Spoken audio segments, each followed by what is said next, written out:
We're just going to go down the line and introduce everybody. So I think Frank will start. For those of you who don't know, just let Frank. Oh. Just getting right now. Okay, we'll start with Evan since his mic's on. How you guys doing? My name is Erin Centopani. I'm an IFBB pro. I'm from Trumbull, Connecticut, and it's great to be here, and I look forward to answering whatever questions you guys have. In a few words, most of you guys know me. I'm Fouad. I'm going to beat Evan next year, whatever show we compete at. You guys all know us. I'll pass it down to Erin. Hi. You know she's not. Keep talking. Go ahead. Keep talking? Okay. Hi, I'm Erin Stern. I'm an IFBB figure pro, 2010 figure Olympia champion, and 2011 runner-up. Happy to be here, and give me some good questions.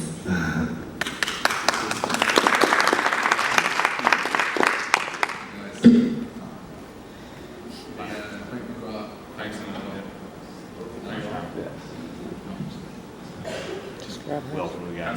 That's it. There is. That's well. Here we go. My name is McGrath, IFBB pro, from Newfoundland. Anybody didn't know that? Yeah. Hey, Newfoundland. Get some screech. Rock! Glad to be here and answer any questions you guys have.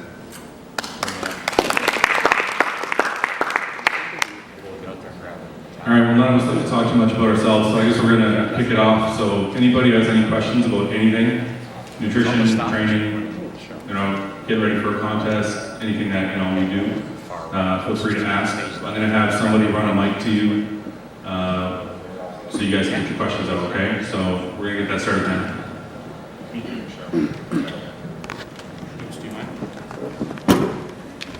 This is Moose, whoever needs a mic, just holler.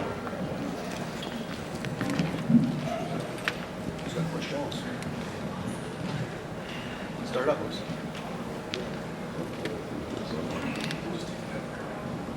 Hi guys, my name is Eddie. My question goes out, I guess, to all of you. I'm just curious to hear what your nutrition is like a week out from the show. Just if you guys just let us know a little bit about what you've been eating, how your training and nutrition kind of correlate leading up to a show. I think a lot of people are under the impression that going into a show that the last week that your nutrition should change drastically from what it had been for, say, the prior 15, 16 weeks. And the more experience I've gained, I've found that I'm better off keeping my nutrition that last week very similar to what it's been those prior 16 weeks. Each week you find things that you need to change to bring yourself closer and closer to your desired end result.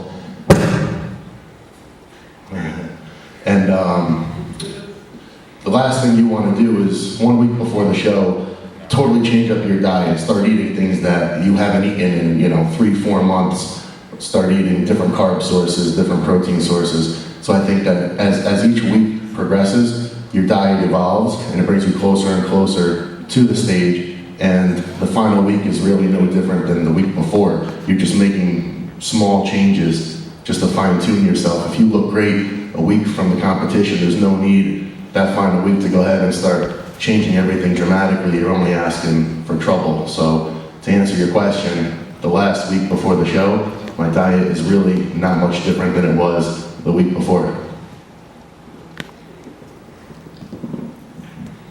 My approach is a little bit different than Evan's. I guess everybody's approach is going to be a little bit different depending on what diet they decided to do for that particular contest. But when I'm getting ready for a show, usually my carbs start to taper down the closer I get to a show. So by the last week, I'm anywhere from 100 to 150 grams of carbs a day, which is not much for a guy my size. So that's what we call like a depletion phase, pretty much. So I usually go to that part. I'm usually in that phase till about the Wednesday before a show. And then the Wednesday, Thursday, Friday leading up to that show, I start to carb load and fill my body back out. So that's really the only difference. It's similar to what Evan said, like kind of stay along a certain path all the way till about the Wednesday. And then when that Wednesday hits, it's not drastic changes, like I don't start eating pizza and cake and all these other things, but we just increase whatever I have been eating. Like if I'm eating steak and rice and chicken and potato, we just increase the rice from half a cup to a cup and a half, or potato from 6 ounces to 12 ounces. Just let your body fill those carbs back out over the next few days before the contest actually hits. Water intake for me doesn't really change at all. It's pretty much the same all the way until Friday, and if you've done your homework, you really only have a couple pounds of water to drop. Most people think like, oh, you're gonna lose 8 to 10 pounds of water. If you've lost that much water, then it's not water, it's glycogen and whatever else has been absorbed, been taken out of your body. So usually your water intake stays pretty much the same. So about the night before or the day before, then you cut it, and then that's about it. So really just the carbs are just an increase in the carbs is the only change for me. I guess my approach is different than both of y'all's. I train, I eat plenty of carbs, plenty of protein, up until about a week out, and then exactly 1 week from prejudging, I'll cut carbs to about 30 or 50 grams per day, and then I switch to supersets and like burnouts in the gym to deplete glycogen stores. And then the day before the show, I'll carb load with just the carbs that I usually eat, like oatmeal and rice cakes, that type of thing. So that's pretty much it. For me, my carb intake really doesn't change the whole way up to the show. I mean, I've done low carb diets in the past, but this time around, I probably ate the most carbs I've ever ate. Any show I've ever done, I've probably been the best I've ever came in. So I mean, for me, from when I started dieting till like almost right up till the Wednesday before the show, my carbs were going to stay exactly the same. And then just like that Wednesday before the show, I just start carbing up I up everything. So I don't do the carb depletion. I don't know if I think I have like a really fast metabolism or not. I'm not sure. But I find when I do the carb depletion, it's hard for me to come back from it. So I just pretty much do the same diet the whole way out. I might cut some of red meat out, when I get a little closer, but go a little more fish and stuff like that when I get a little closer. But pretty much the whole diet, I stay pretty much the whole way, doing the same. Next question? Anybody? You guys all have training questions, diet questions when we're out? Don't be embarrassed or shy. Just get them out. Hi, my name's Amy. This question's for Erin. I just wanted to know what would be the weakest area that you've struggled with in your training, and what do you do to work on that? The weakest area as far as body part, or? Yeah. I think probably my calves, and what I've done with that is look to people that have really big calves or nice calves and ask them how they train. And I had been in a rut with training and just mixed it up and started lifting every day for calves, and I've seen a little bit of a change, I guess. Thank you.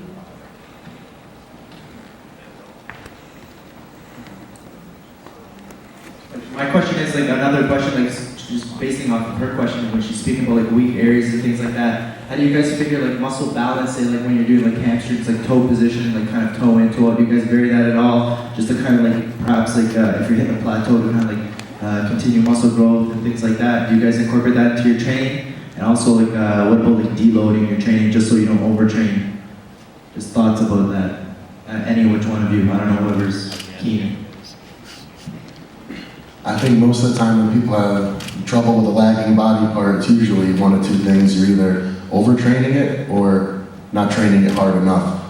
And most of the time, most people, assuming that they're hard enough on themselves when they train, most people don't do too little. So if someone comes up and asks me like, well, I'm having trouble with my arms, they're not growing, I'd be more likely to tell them, take a month, don't train your arms at all, see what happens.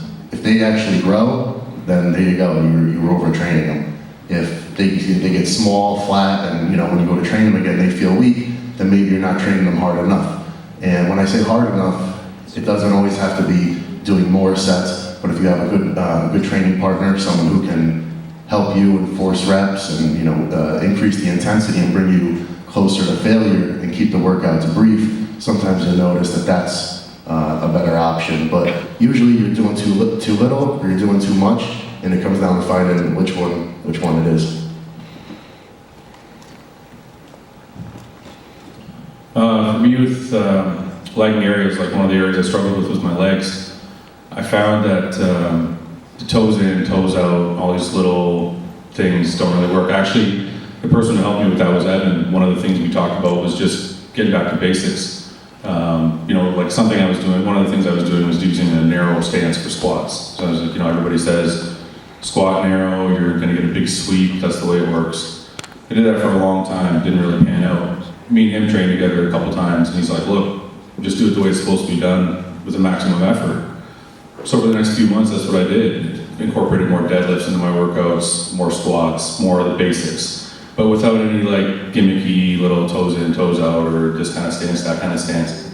Yeah, it was more just, squatting with the proper stance to failure, deadlifting and not worrying about, I don't want to, some people they stiff leg deadlift and they're like, well, I don't want to work my back, so I'm just going to stiff leg deadlift. And one of the things he actually said to me was, just deadlift. Well, who cares if you hit your back? You're going to work it again. I mean, it's going to grow.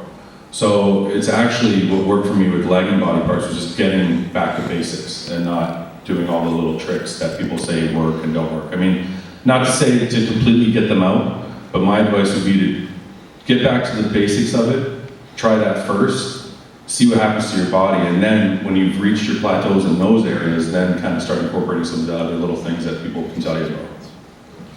That the basics are important, but I do like, toes in, toes out, and also pointing the toes for hamstring curls, because it seems to get the calves out of it. Also, as far as lagging body parts like arms, I started doing more multi-joint exercises like close grip pull-ups and close grip bench, and working that way, and it seemed to add a little bit of size to my arms. I don't know. I personally, the only things I can say I change up is maybe hand position, feet position, but I don't do the toes out, toes in stuff, but I'll do a wide. Some days I'll do wide and squat, wide on leg press, or closer together sometimes. But I really, honestly, I have the same thing, I'm supposed to work your average sleep, you go closer together, and honestly, it didn't make any difference for me. So lately I can say I've done the same thing, just stick to the basics, and I find it's starting to work for me. So I'm happy that's what lately. Any other questions? We got one in the front, Bruce. Let's go. Pick it up. Pick it up, Bruce, let's go. I was just wondering how long you guys have been bodybuilding, and how much you guys weighed when you started, and what kind of were the most troublesome times as far as putting on size and whatnot. Advice on nutrition and what to eat to really pack on size. That's a big question. You want to break it into a couple parts? You want to start with the first one? What was the first part? I guess we'll go with the last part, the nutrition You wanna start? aspect. Yeah, we'll answer all your questions. Just give us the first one. What was the first thing you said? I can't remember. How long, how much you guys weighed when you started? Oh, when we started. How long did it take you guys to reach your goal? When I first started, I was in high school, and I had lost a lot of weight because I was really overweight going into high school. And I was running 5 miles a day and dropped a ton of weight, and I was down 150 pounds, and I didn't like the way I looked. I always thought that once I lost all this weight, I was going to be really shredded and look really lean and love the way I looked. And then when I got there, I was like, geez, I don't look how I thought I would look, so I decided to start working out. And from there, I was 150 pounds, and it took me, that was my sophomore year of high school. By the time I graduated, I was about 225 pounds. But I learned a lot about nutrition. I was eating and training more like a bodybuilder. And because I had, a natural aptitude towards being a bigger kid, bodybuilding was, adding muscle was something that came fairly easy for me, so I put on weight pretty easily.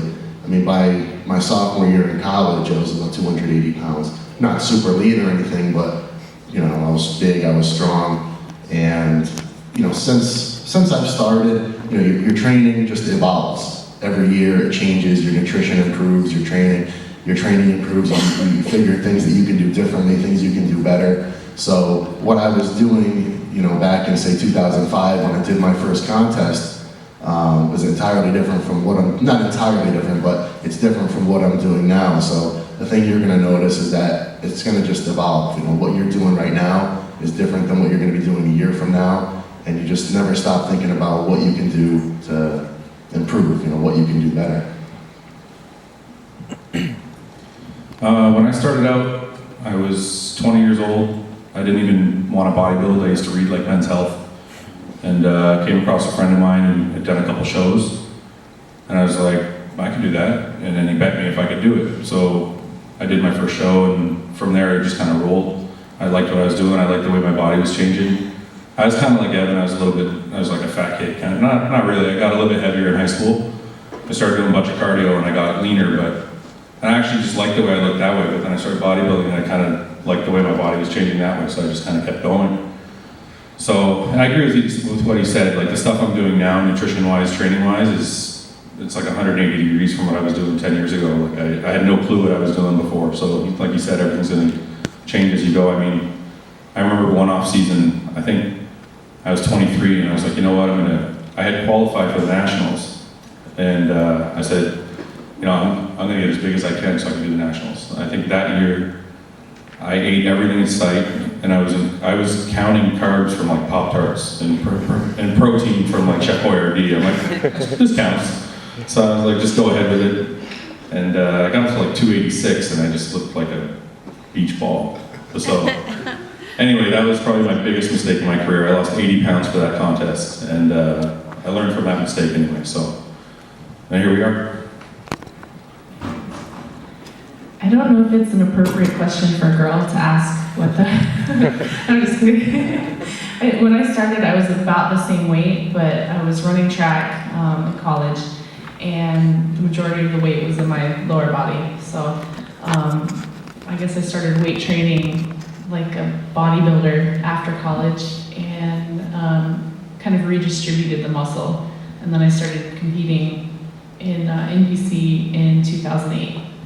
And it does change from contest to contest, and it's an evolution, and you learn each time on stage what works and what doesn't, and what works with your training, and that's the beauty of it, is to continue seeking perfection, knowing that we'll never achieve it, but it's that process. I was probably 14 when I started working out. I had no clue what I was doing. I did every body part every single day. In my basement, my plastic weights, my 1978 meter bench. I still have it, my dad's bench.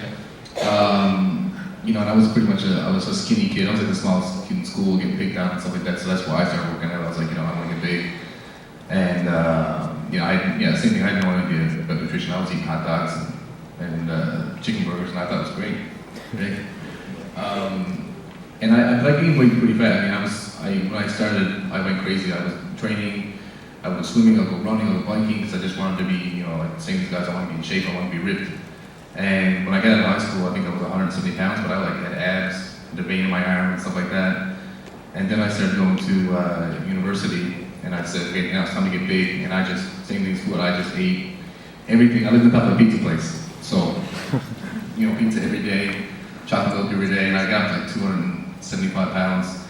And, you know, like I said, I got my first show, I probably was 22, I think, yeah.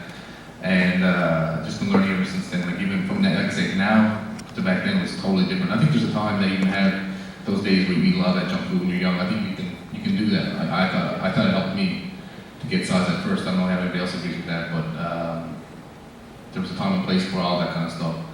But now, the way I'm now, I eat way stricter than I used to when I was younger. But I think I have like kind of a fast metabolism. I can eat a fair amount of junk food and still stay relatively lean. So I don't know. It's totally different than what it's been before. But I still stick to some of the basic food. All right, what was the next question you had? Actually, my next question, I was wondering also, like, trainings too. Sometimes I find, especially with my shoulders and my lats, like I'll do the exact same things. This wasn't part of your question before. I'm changing it up. Yeah. So when I'm training, I also find with my shoulders and my lats, like I do the exact same things for them, and I think I'm doing like the same intensity and I get the same connection as far as both sides. But for some reason, my left side tends to get a little tired a little quicker and seems to be like a little bit smaller. So I was wondering what kind of tips you guys could give for that. Maybe like hit them like individually a little bit more, or you know. I don't know if you guys came across that problem, also like having like left, right side body parts lagging behind. I have that exact problem actually. It's like my body's crisscrossed. Like this side on top is smaller than this side. Right. And on the bottom, this side is bigger than this side. It's like, it's just a mess. But it's genetic. It's like, you know what I mean? Like everybody has one arm that's half an inch smaller than the other or something like that. It's not really anything. It's not that you can't do anything about it, but it's not like you did something wrong for it to happen like that. You know what I mean? Right. Yeah. Don't beat yourself up. No. The only thing I do for it, actually, like, you know, for legs, for example, I'll do a lot of single leg press. Like I'll do my regular workout, and at the end I might do some single leg to finish, just to make sure. You know, and I know the left leg is weaker. So do you isolate that single leg at the end, or do you like? No, I don't isolate the single leg. I just make sure I do single leg press on both. On both. Yeah, I still want to work both legs. Right. I just feel like if I'm doing the same weight, like I'll put whatever weight on the stack, and I'll make sure it's the failure for the left leg, right? Like I'm going to fail at 20 reps. I might go to 25 with the right, but I'll still stop at 20. And to me, that's kind of my way of trying to balance them out a little bit. Gotcha. I don't know that I have a whole lot of advice to offer on that subject, but You're perfect. no, like you said, everybody, you know, I mean, my left pec is bigger than my right one. I think even my left foot is a little bit longer than my right one. But one thing I think is maybe worthwhile is a lot of people have imbalances, and one thing to consider is maybe seeing a chiropractor. Sometimes things are tight in certain areas of your body, and you never know how it's affecting another part of your body. And you know, like it's possible that you have uneven leg development, and maybe something is going on in your hips, or something's cocked, or you know what I mean. There's all things maybe you wouldn't think about that a good chiropractor could pick up on, or a good massage therapist, and that's another thing that is, I think, worth looking into. It might sound silly, but what I do is I brush my teeth with the right hand, and then I brush my teeth with the left hand. And if you're thinking about competing and thinking about symmetry, then you have to do things evenly on both sides. So the unilateral training is important, that mind-muscle connection is really important. Also make sure you stretch and take your progress pictures and really focus on bringing whatever side up that you need to bring up. Because I had that with my lats. The right side, because I'm right arm dominant, was bigger than the left side. So it's taken me 2 years to do, but you can do it. You just have to focus on it pretty much all the time. Me, I'm saying like both my arms aren't the same, both my legs aren't the same. But on one weak side, I'll do like 10 reps on that side, and if the other side can do more, I won't do any more with it. Like my left shoulder's weaker, and if I do side raises, I'll do 12 reps with the same weight on the other side. I'll just stop at 12. I'm the same way.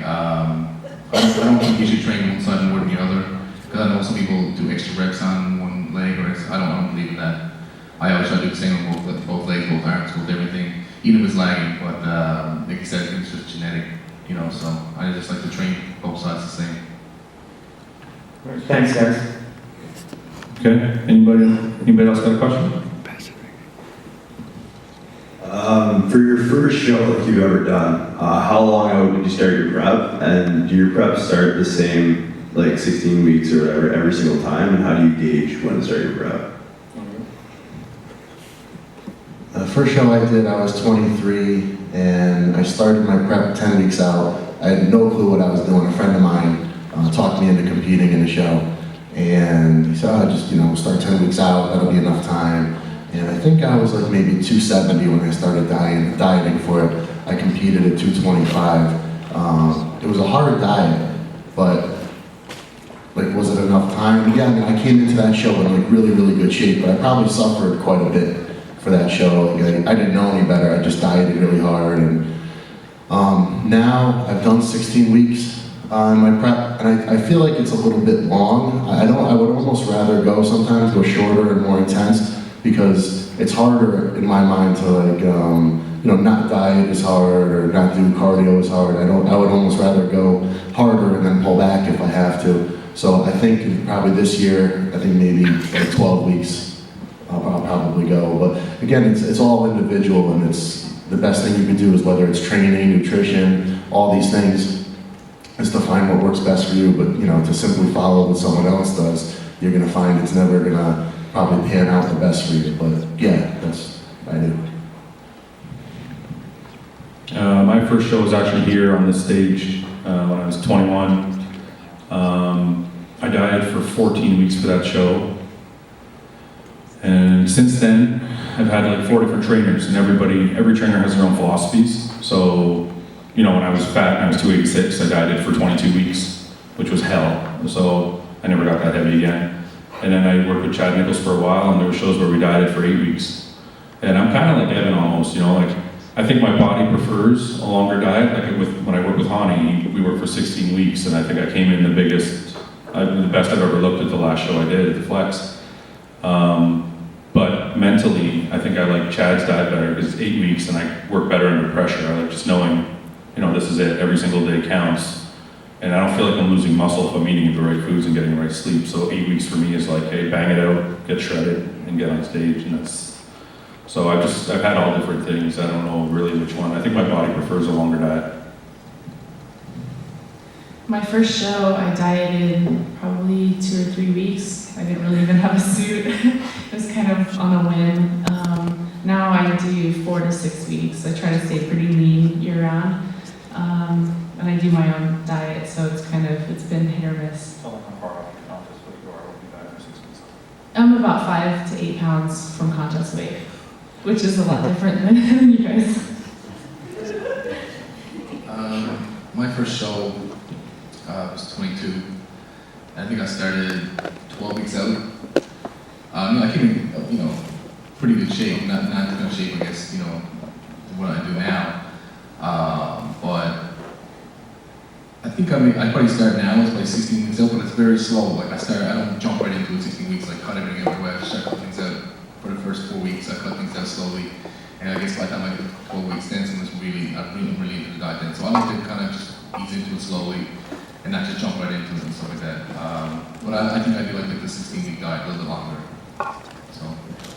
Just to add to that, I think one of the things probably all of us have in common is when you get to this level, like when I was younger, my diet in the off season would be, you mix in a lot of garbage. I feel like a bag of chips, I feel like some chocolate, whatever. You start adding things here and there, but I think when you get to this level, our off season diets aren't very different from our contest diets. Like right now, like my daily diet is almost exactly the same. I might add some salsa to my chicken and rice, or some kind of condiment to get it, make it taste a little bit better, or maybe I'll add some olive oil while I'm cooking, something like that. But so when it comes to when it gets kind of time to get ready for a show, it's like there's not really that much of a change. It's just you're cutting out little things and you're already there. So, anybody else have any questions? I have a question. Okay, we're gonna make moves run back and forth. You go over there. You got it. My question is, for someone like myself, I have a smaller frame, and, I compete. It was actually my first show in the King, so that's what I've been working for. But how much do genetics play a role for someone such as myself that doesn't have that natural V shape to compete in a figure category? And I guess just want to know. How do genetics play a role in that? And how much of a disadvantage am I if I want to make a jump? You're looking to go from bikini to figure? from bikini to figure? Okay, well, genetics is a large part of bodybuilding in general, but if you don't have that V-taper, build it. You know, if that's the only thing you're lacking, you can work around genetics. You know, if you have the frame, you can do pretty much anything with your body, you know, within reason. So get in the gym and start doing those T-bar rows and do your deadlifts and lift heavy and work hard and take pictures so you can chart your progress, and you'll do it. I think just to add to that, just for any of the guys too, because I know a lot of guys ask this question, or for yourself, I think one of the things that she's trying to say is just because you're not born with, you know, Phil Heath's genetics and you have that perfect V-taper or Erin's genetics, you can, you know, you can always build shoulders, you can always build a wider back, you can always build a larger quad sweep. Like when I started training, one of the negative things about my body was I had a long waist, and one of the ways I combated that was building more leg sweep.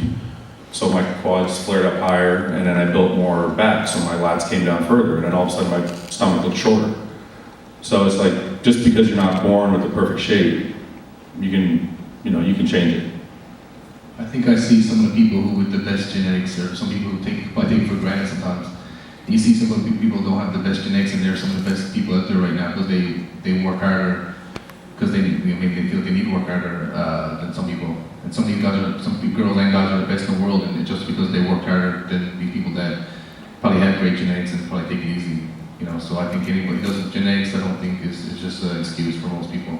So I definitely agree with that. Like, looking back at like kids I went to school with, things like that, anybody who was like a natural athlete or anyone who looked great, just, you know, got out of bed looking great every day, I don't think they ever had a need, ever felt a need to change themselves, you know, go to the gym, work hard to, you know, totally change themselves. They had no reason to. So I think anybody in the bodybuilding industry, whether it's figure, fitness, bodybuilding, any of the categories, they're all people who maybe in ways have less than optimal genetics. And I think if you look back at a lot of bodybuilding's greatest champions, I mean, Dorian Yates is a prime example of someone with maybe not the greatest genetics, and he beat some of the most genetically gifted bodybuilders of all time. Flex Wheeler, Sean Ray. Hard work definitely counts for a lot. The next question was down here.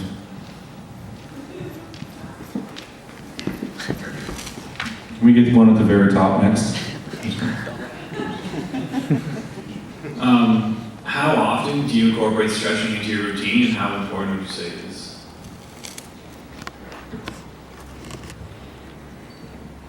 Every time I go to the chiropractor, he talks me into stretching, and I say I'm going to do it, and I never do. I think it's something that would benefit anybody, whether you're a bodybuilder or whether you don't do any sports or any lifting at all. I think it's something that's good for your body. So it's I can't say I do it, but I think it's something that it is beneficial to do. Because longer muscles, the longer a muscle is, the bigger, but you know, it has a greater potential for size. So the more you can stretch it, you know, it can get bigger. It has a better blood flow. It probably recuperates better. The healthier your muscles are, the better they look, and the better they're going to respond to training, and the better they're going to recuperate and everything. So I think whether it's stretching or just taking care of your body in general, the more things you can do to keep your body healthy, the better off you'll be. I used to be in the same boat because I've been doing a lot of deep tissue stuff, a lot of chiropractic work for the rest couple of years, and kind of run into a lot of injuries as I've gotten bigger. Same thing, my chiropractor used to be like, look, stretch, whatever, it's going to help a lot of stuff, and I would just pass it up. But this year, I've been doing a lot of cardio in the mornings and stuff like that, so I found that I used to think I didn't have the time, but it was just me being lazy. But this year, I made the time to get in and do cardio in the mornings. Every morning after my cardio, I stretch for 20 minutes. And I've noticed a huge difference in my squats, the way my muscles feel. Even when I go back to the massage therapist to get like deep tissue done, it doesn't hurt as much when he's like, you know, really digging in. And like Evan said, it's just, along with it being a better way to volumize the muscle and make the muscle healthier and look better. For me, it's just it's a preventative measure for injury. You can keep yourself loose, keep yourself stretched out. If your body's not tight, you're going to always, you're going to ward off injury the best way that way. I go through phases where I stretch every day and I feel pretty good, and then like after the workout I'll get really hungry, so I'll skip stretching. But it is important to stretch every day, I think, every day you work out, because you want that range of motion, whether it's dynamic stretching with the warm-up or it's static stretching afterwards. It's definitely important. I mean, I can say something. I know stretch is important. I definitely don't do it enough. I think I probably do it on my weaker body parts or body parts I find. If I have an injury in that area, I find I stretch that a lot. If I don't have an injury, I feel like I don't have time. It's going to go home. But I find the places that I have any injuries or lacking body parts, I find I stretch those. Legs and back, I find I stretch those, and everything else my God, doesn't need it. But I try to prevent any injuries and stuff like that, so I found it's helped a lot. Next question. We have one over there and one over there. So another quick question. After this, I plan on going on the bulk. So what would you guys what kind of tips would you guys give me? I see a lot of guys. A lot of guys are all oh, it's all about calories in, calories out, but clearly that's not the case, because my prep diet this time was a lot more calories than the last time, and I ended up a lot leaner and looked a lot bigger. So a lot of guys say, oh, it just doesn't matter to eat as many calories as you can, but that's I don't think that's clearly. Sorry, are you asking what to do in the off season? Is that what the question is? As far as nutrition, you hear a lot of guys say, oh, it doesn't matter, just eat as much as you can. It's all about calories in, calories out. The quality of food doesn't matter. You can just eat whatever. But I was just wondering what kind of tips you guys would give to really pack on size and as far as for bulk and off season. Because a lot of people too, they'll go on the bulk and they go on the bulk and they're back a couple months later and they put on 5, not even a lot of weight. But I really want to take a good year off and put on some real big weight. First of all, anybody who tells you a calorie is a moron. Right. If you ate 2,000, just think about it logically, right? Mm-hmm. If you ate 2,000 calories a day, and it was comprised of just say donuts and Hostess cakes and sugar and crap, right? Or you ate 2,000 calories a day, and it was made up of lean protein sources and vegetables and good carbohydrates. There's no way you're going to tell me that you would look the same either way. Maybe for weight loss or weight gain, yes, maybe to maintain your body weight you need 2,000 calories, so you would weigh the same, but there's no way your body composition would be the same. So yeah, quality of calories definitely counts. In terms of off-season, I don't think it's a good idea to just start shoving calories down your throat, because you do want a certain quality. You're after muscle gain, you're after lean mass gains. You're not just looking to put weight on your body, you want quality weight. So yeah, there certainly has to be an increase in calories for you to gain weight and gain additional size, but you should strive to make sure that it's a good quality calories. There's nothing wrong with throwing in some burgers and fries, some junk here and there. It aside from keeping you sharper in terms of you not get sick of your diet as much, it'll also serve to stimulate your metabolism, and it's mentally it's good for you. But yeah, the thing that you think you're going to find is that, at least for me, when I'm dieting, I feel really good eating certain foods, right? So whether I'm pre-contest or I'm off-season, it's not it's not like pre-contest I feel good eating chicken breast, but off-season I feel good eating pancakes. There's certain foods that your body runs best on. For everybody it's different. But if you find that chicken and potatoes and steak and spinach and certain foods are going to work good for you, there's no reason to change them from your pre-contest to your off-season. But when you're in your off-season, you might have to eat more of them or throw in more carbohydrates, find more ways to increase the calories, but that basis should be the same. You stick to certain foods that work well for you, because the last thing you want is to go in the gym.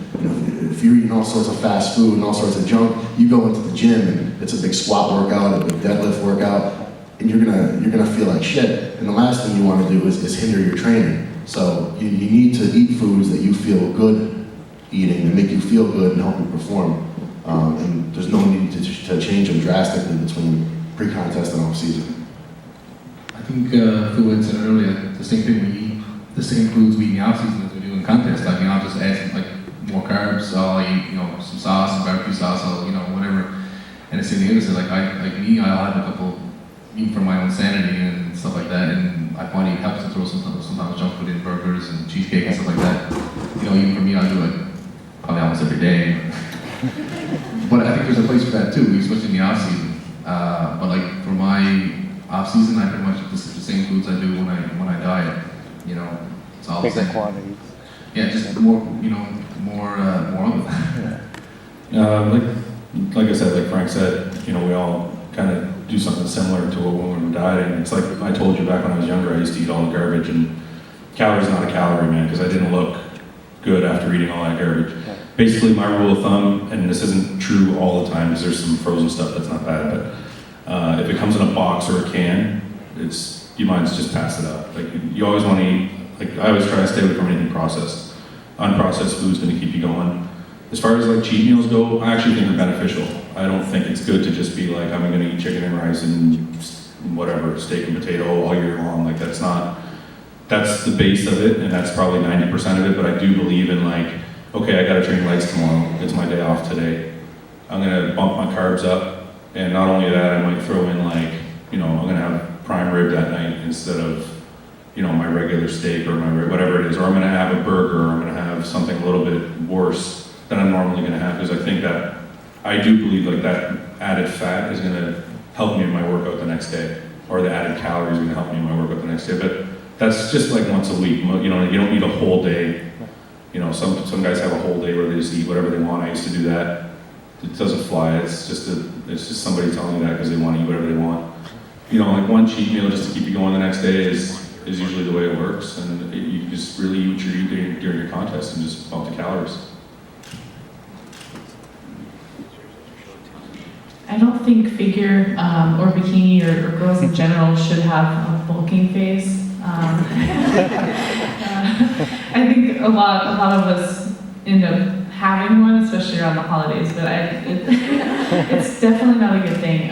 For me, I don't weigh my foods, I just eat sort of according to feel, and maybe eat more, but I'll be training harder because I know that the off-season, the work I do in the off-season will be reflected on the stage the next season. So, yeah, and I do a cheat meal, maybe once a week if I feel like it, but just eat plenty of good food, and if it looks like 4 ounces of chicken or 6 ounces, whatever, I just like to keep my body guessing.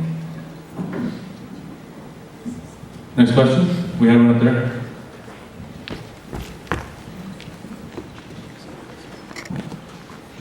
So you guys kind of had touched on this and alluded to it before, but how important would you say, or how critical to your training and your success are kind of those peripheral treatments? So like your physio, your chiro, massage, all those type things, and stretch, I guess, in terms of your success in injury prevention.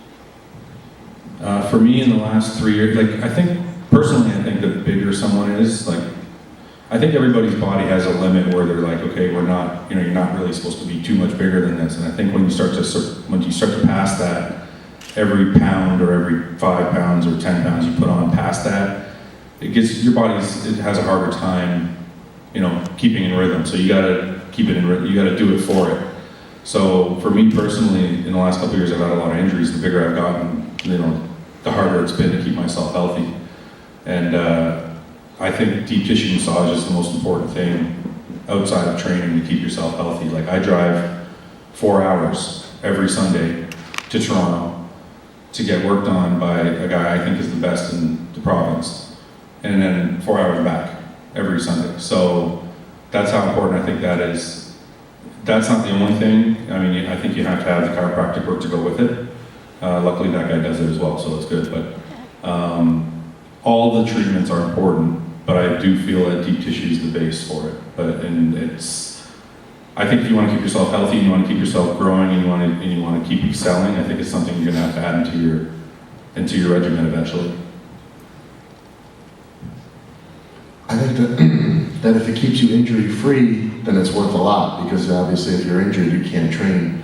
I mean, for some people, they may never see a massage therapist or a chiropractor, and they may never have an injury. So for them, it's not worth really anything. But if you're someone who is susceptible to it, or you think you may be susceptible to injury, then just doing it as a preventative measure, like I said, considering the fact that if you're injured, you can't train, then it could potentially be worth a lot. I think chiropractic, active release therapy, massage, stretching, all of that is really important, especially to maintain the symmetry on stage, because you do have, your right side dominant, left side dominant. If you're in the gym, you're lifting, you may pinch a nerve, which may cause you to hold a shoulder up higher than the other. So if you want to continue at 100%, it's important to take care of yourself because you are training hard. I can say for me, the massage and active release is very important to me. I can tell you, I've had a lot of injuries over the last few years, and I wouldn't be able to get back on stage if it wasn't for getting these things done, every week. Definitely very important to me, and just even preventing injuries and stuff like that. But I definitely think it's definitely one of the most important things. Massage, active release. It's definitely made a huge difference in my physique. I've got certain areas that I was lacking, and they even, stretching the muscle out and stuff like that, and that definitely helped me even grow. So definitely think it's important. Moose, I think we had a question over here.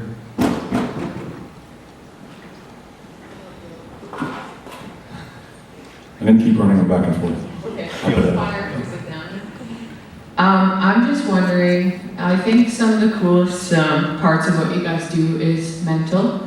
That you have to be really strong mentally to do the physical competitions. And I'd like to know how you stay strong mentally, if you have any tips and tricks to remaining strong maybe after you've maybe felt really good coming in and you didn't place where you thought you should or something like that, like how you stay that in the mindset that you should.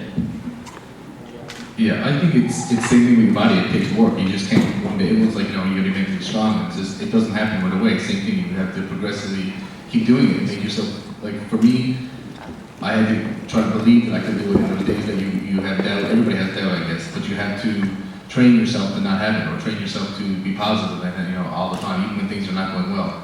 I've had a lot of bad things happen, and I think the only reason I came back from anything that happened to me is because of the mental part. Like I always was a physically strong guy, and when I lost that, I found I had to get mentally strong, and now I found I'm more mentally strong than I've ever been in my life. And I just think it takes practice. And like even before I go to bed, I had to think on stage. I think about myself training. I think about myself like what I want to do in the gym next day, and I visualize what I'm gonna do that day, and I find it happens if I believe it. Like I already got myself convinced it's happening. So I think it just takes work. It's not gonna happen right away. I just do it every day until. You always have some kind of a doubt, but it just takes work. It does take work, discipline, visualization is important.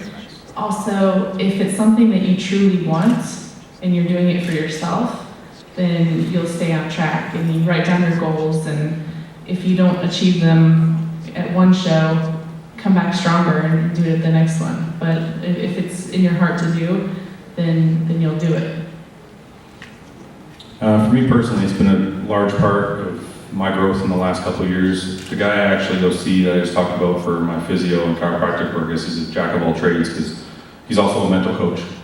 So we usually work on the mental aspects of bodybuilding in my career for about an hour, then we do physical for an hour. And I think one of the most important things I've learned, something I think Frank touched on, was in the last year actually really has dawned on me is your brain is kind of like your body. If you don't, you're brought up with a certain set of processes that you believe in, and they might not always be right.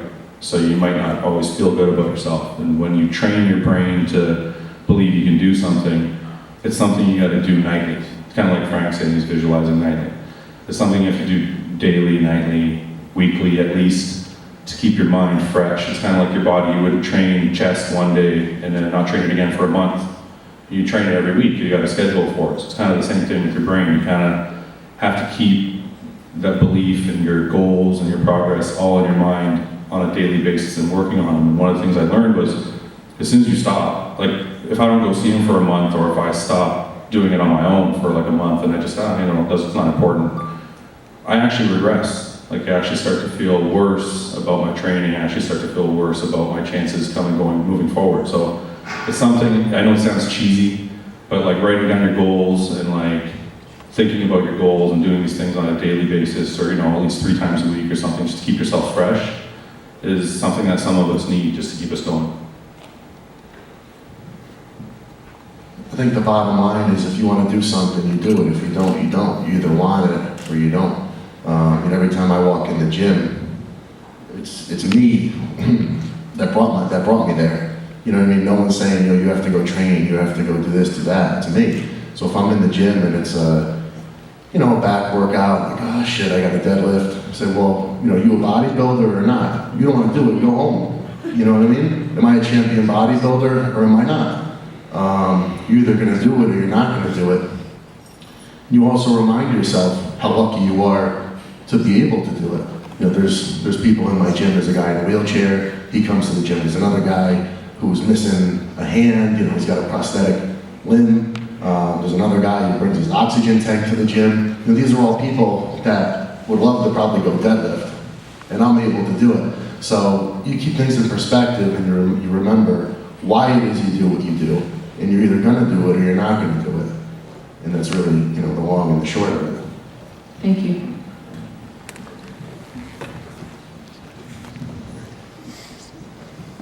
Next question. Hi. I'm wondering 2 things. How do you balance family life with your gym life? And do you have any advice for bodybuilders who are pregnant? I don't have any advice for pregnant bodybuilders. Yeah. You don't need it? I look like I'm pregnant sometimes, but We're one piece suit. No, in all honesty, I don't have like any scientific advice to give. I have seen a lot of women in the gym train all the way till they're like 8 months pregnant, so I know it can be done. That's really the extent of my advice that way. I'm sorry, I don't know how to go any further with that one, but as far as balancing life and bodybuilding, it's really tough. One, you have to have a great support system. The person you're with, family, your friends, they all have to understand when you're having a bad day or a rough day. You have to have that leeway with them, I guess. They have to kind of understand you that way. But at the same time, though, being selfish, you kind of have to give back where you can, or try and keep your bad day from, making everybody else day suck too. So it's like, that's kind of the way I balance it. I know if I had a bad day one day, I try and make up for it some other way the next day, just to kind of keep the people in my life understanding that I don't mean to be that way. It's just, something I do. And I don't know, I guess I try and make time when I can for things outside of bodybuilding. I try not to miss family events. I try not to miss like friends' birthdays or, anniversaries or whatever it is. I always make time for the important things, but I also, the people in my life understand that I'm not going to go drinking every weekend, and I don't always want to go on a 3-day road trip or something, you know what I mean? So it's like, it's a give and take with the people in your life, I think. For the 4 of us, I think it's a little different. It's, for each of us, it's become our career. So it's, bodybuilding, the sport by nature is selfish and, requires a lot of focus and whatnot. But I think that if it's something that you're not doing as a career, I think that the most important, well, even if you do it as a career, I think the most important thing you could do is remember what's most important. Family should always come first. And, my fiance and I, we just had a baby 3 months ago, and that's been a challenge. You start to feel like you're the baby of the family. It's I have to eat and I have to sleep, and that's what the baby has to do. So you feel like a big douchebag. But it's different at this point because I remind myself, well, this is my career, this is how I make my money. But if it wasn't how I was making a living, how I was making my money, it certainly wouldn't be the most important thing in my life. Just keep things in perspective and what's most important, you always have to put first. Bodybuilding, training, unless you do it, unless that's where your principal source of income is coming from, it should always come second, in my opinion. I guess it's about finding balance. Sometimes I feel like I don't have it. You get 4 weeks out from a show, when you start dieting and training really hard, then you can't go out with friends, you can't do certain things. But in the off season, make up for it and have fun that way. But once it is your career, it's your passion, it's what you do, then you have to have those blinders on for the last few weeks. It's kind of how it is. I really don't know. No,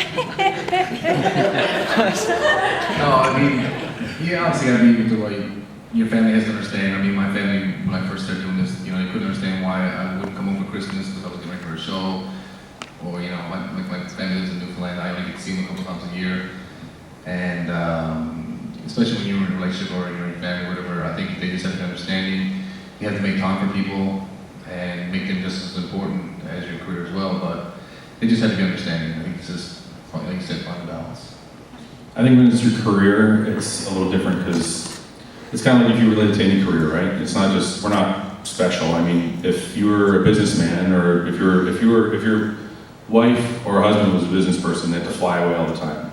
You couldn't tell them, oh, I want you here because we have to go out on Saturday for dinner. They have to fly. But nobody ever considers that because being a business person is an accepted norm. So it's like, it's a given that they have to travel and nobody complains about it. But because what we do is completely different, people take our sacrifices as more selfish than our career. So. You tell me I'm not special? No. What's wrong? Next question. We got one in the front here.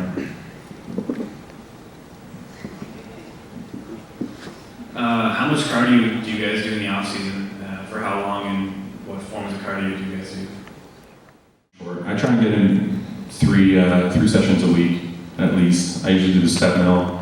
In the off season, half an hour for me is sufficient. Unless I'm guest posing, I might bump it at 5-10 minutes, but that's about it. I might, if I'm guest posing like soon, I might do 4 or 5 days, but just on a regular basis. Three sessions a week, 30 minutes on a step mill is good enough. I just feel like it's the best cardio for my body. Just works my legs the hardest. I get the best cardio. I feel like I sweat the most and burn the most calories with it. I think a few times a week in the off season is optimal. People view it as you're doing cardio to stay in shape, and that's not really the only benefit of it. I think it definitely improves your recuperation. The more you can get your blood flowing, the better you're going to eliminate metabolic waste and help yourself recover. And I think it especially helps with recovery from leg training, again, just getting the blood flowing. And I think it keeps, I notice my back isn't as tight if I'm doing more cardio. So I think it's a tool that could really help your training overall. And obviously it can help your health in general. So it's definitely worth doing. It doesn't have to be anything crazy, but like Fouad said, I think a few times a week is good. I guess now that I'm in my off season, I don't do traditional cardio, but I did join the track team, so I'll be out there running track, and then I push the sled, pull the sled, do powerlifting. So I'm probably more around 5 or 6 days a week with something cardiovascular. I can say I never used to do cardio in the off season ever until this year. Never, you forget it. You're not getting me on any machine. You waste my time. I'm not gonna get me big. No, but now as I think what I said, I might do it. For me, I might do it now 4 or 5 times a week, half an hour, any more than that. I think it's too much, stop it from growing and stuff like that. But like I said, if you're doing the guest posing and stuff like that, I try to keep my diet a little cleaner than usual, and I'll just do I'll do the same thing, step mill, 30 minutes on step mill, 20 minutes if I'm tired. Question over here, please.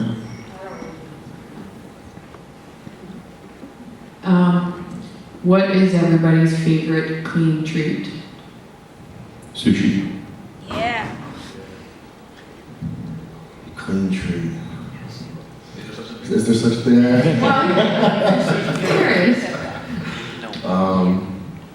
This sounds lame, but I just like maybe some fruit if it's a clean treat. I mean, I don't know. If I'm gonna have a treat, it's gonna be a treat. Well, like, do you ever make your own protein bars or do anything like that? No. I'm most interested in yours because I hope it's a good one. Sushi. Sushi's No. good. Yeah. But like, you have a good recipe for like something good, muffins or like protein bars or something. You don't do that. No, I'll just, I like to grill a big buffalo steak. I mean, probably like 10 ounces. That's good.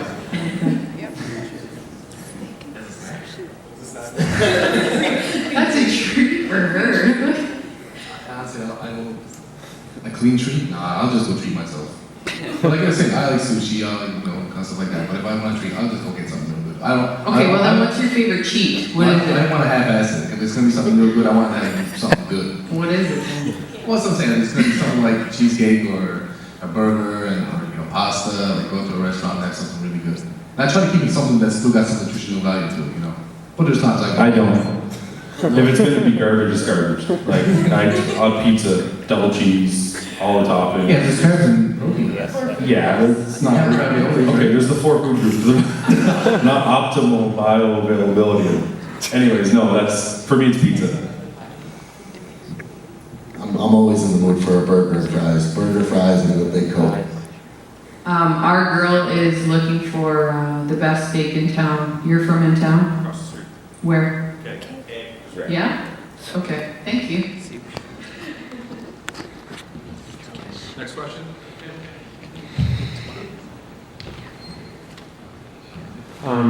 Last question here for me. Just wondering how you guys, when you started your posing and whatnot, how you guys got better at your posing, just like keep doing it over and over again, look at videos, look at guys online, just any kind of tips you guys give as far as like the nervousness on stage too. I guess like so my second show, I guess, so like that kind of goes away more and more you do it or whatnot. Any tips on posing would be great. I'm still nervous as hell every time I get on stage, even the guest pose. So for me, it never really went away. But like getting better at posing, I was lucky enough to have a guy at my gym who was an old competitor. And he helped me with my posing. And I gotta say, if he had never done that, I was like 4 weeks out from my first contest, and he helped me with that. And if he hadn't done that, I would have been dead in the water. So if you could find something, I mean, you could watch as many videos as you want. I think that's definitely a great tool. Like you could go on YouTube and pull up all sorts of videos, and old videos of Lee Haney and Lee Laprada, some guys who are great posers, and really study it. But it really helps to have someone there in person who can look at you and kind of just teach it to you physically. Yeah, that's all I got. For me, I was lucky enough to have, like when I first started when I was 20, I had somebody, like I said, who was competing at the time, and he was a good poser himself. So he taught me the basics actually pretty well. And I've worked with a lot of trainers. Like I worked with Laura Benetti, and so I've had a lot of, like, Laura was a pro for a long time, so I had her work with me and she helped me out as well. When I got the basics down, then it's actually easy to watch videos and just, I'll steal a move from this guy or steal a move from that guy or put my own twist on it. But you gotta just get the basics down. Once you get the mandatories down and then transitioning in between the mandatories is actually almost just as important. Once you learn to transition and once you learn to pose, then it's just like dancing. It's kind of like you can do whatever pose you want to the beat. It's actually pretty easy. So you just gotta focus on getting the basics down first and then focus on your transitions, and the rest should come without too much problem. As far as the nervousness goes, it's not always nervousness. I mean, I don't actually think it's a good thing personally. Like if I'm ever standing back there and I don't care, I don't know if I'm gonna love it as much. I kind of like standing back there and feeling a little jittery before I go out. And when I go out, then I'm comfortable. As far as your nervousness when you're actually out here, that'll go away. Like if it's only your second show, you have nothing to worry about. Like mine only started going away like a couple of years ago. So it'll take some time, but you'll be fine. Figure posing is so complex. I think it's important to get help. I had a friend of mine who showed courses and actually helped me with my posing. And also taking pictures and knowing what your strengths and weaknesses are. So, if you have broad shoulders and you want to show those off to the judges. Also, angles and, knowing that if you turn your hips a certain way and you bring your upper body towards the crowd, it's going to make your waist look smaller. So, you know, you can also take pictures of yourself or take video and just tweak, you know, show the judges, show the crowd what you want them to see. And you have to practice pretty much every day, because when you get nervous, and we all get nervous, come out on stage and fast forward. So, you know, you want to take a deep breath and think about something that, you know, makes you happy, and just kind of relax and have fun with it. This is the fun part, being out on stage. Yeah, I think it's just like saying with training, it's something you need to practice, and like, I mean, a lot of us, like for myself, I like when I get ready for a show, I pretty much don't pose as much as I should. And didn't I make your last posing routine? yes, I was just about to mention that. Actually, no, I talked to Fouad about my posing because I think he's one of the best posers out there right now. Like, I love his style of posing. I can appreciate guys doing all kinds of dancing kind of stuff, that's cool, but like, for what I like Fouad's style is my favorite kind of style of posing. Thank you, Frank. So that's why I came in. But it's like you said, you need someone to look at you who's comfortable with it, because like, he helped me, and you know, certain angles or certain positions that weren't even, I thought I looked good in, I didn't look good in, and it felt when I did it, and it was good, it was kind of uncomfortable. So it just was, you know, I had to practice and practice, and it's just a part of what you do. You have this, it's something you have to keep trying, practicing.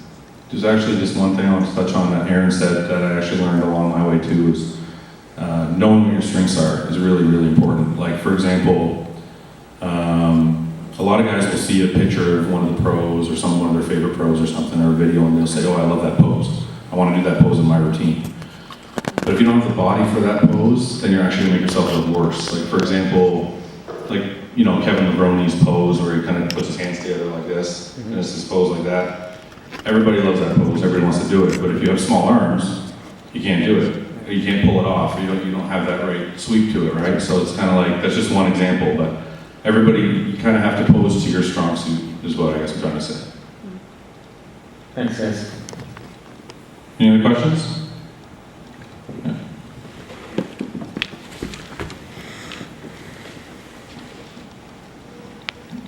My question is about the business side of things. You guys are all pros now and making your living off of this. What recommendations would you give for people on their way up to kind of like possibly in the future make a living? Obviously, you gotta put in the work, you gotta put in the time.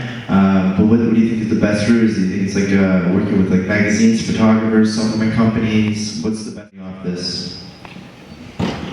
I think your best chances of making a living from bodybuilding is to never hope to like make a living from bodybuilding. Like, I never thought I was gonna like get a sponsorship. I never, like, even being a pro bodybuilder was never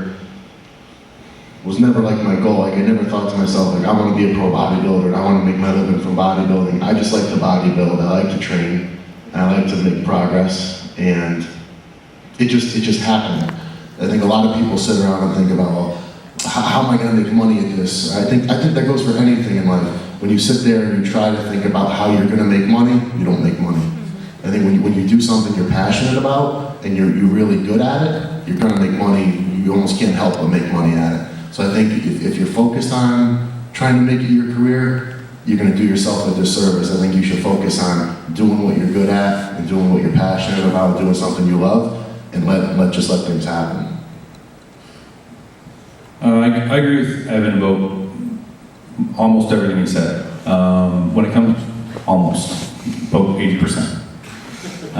When it comes to getting contracts with supplement companies or publications, things like that, he's right. He's 100% right. If you don't love what you're doing, and you don't love being in front of a camera, or you don't like training to get on stage, or you don't like just bodybuilding in general, whatever, figure, whatever it is you're doing, you're probably not going to get there because you're more concerned with something other than just making yourself better. On the other end of things, though, the 20% I was talking about is there's money outside of the actual bodybuilding that you can make. Like me, for example, I have an online training business, so I help a lot of clients online. That brings in some income.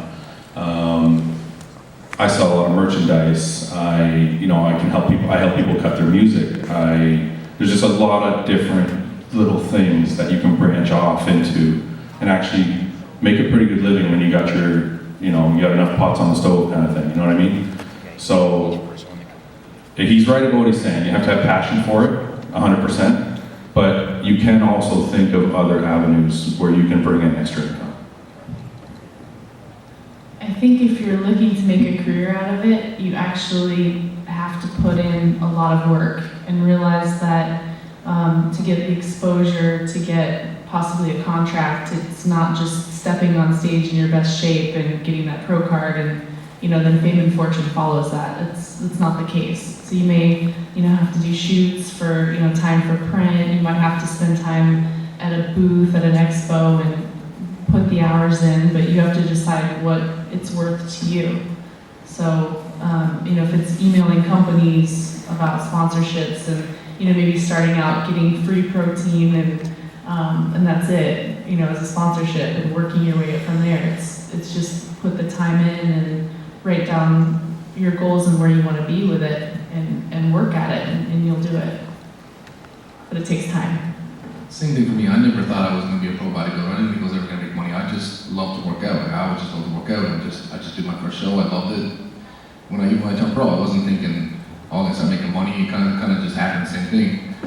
But it's definitely something you just gotta. People don't realize how much sacrifice you really have to make in your life, every aspect. Like you said earlier, like your family, the way you eat, everything in your life. But I mean, I think you obviously do as many shows as you can, be seen. You know, that definitely can help. 'Cause people need to see you, obviously. But like, it's not just winning one show or just getting your pro card, because I mean, there's a lot of people that there are pros that don't make money at all. So I just think you gotta really be passionate about it, and if if it's gonna happen, it's gonna happen. But you know, make yourself being seen. I don't know. Okay, guys, we're gonna wrap it up with the last couple questions. If anybody has anything pressing, if anybody has anything they really want to ask, I think now's the time. Nobody? We've answered all your questions. Okay. Thank you very much for sticking around. Thanks for being here, and hope you guys will come back tonight.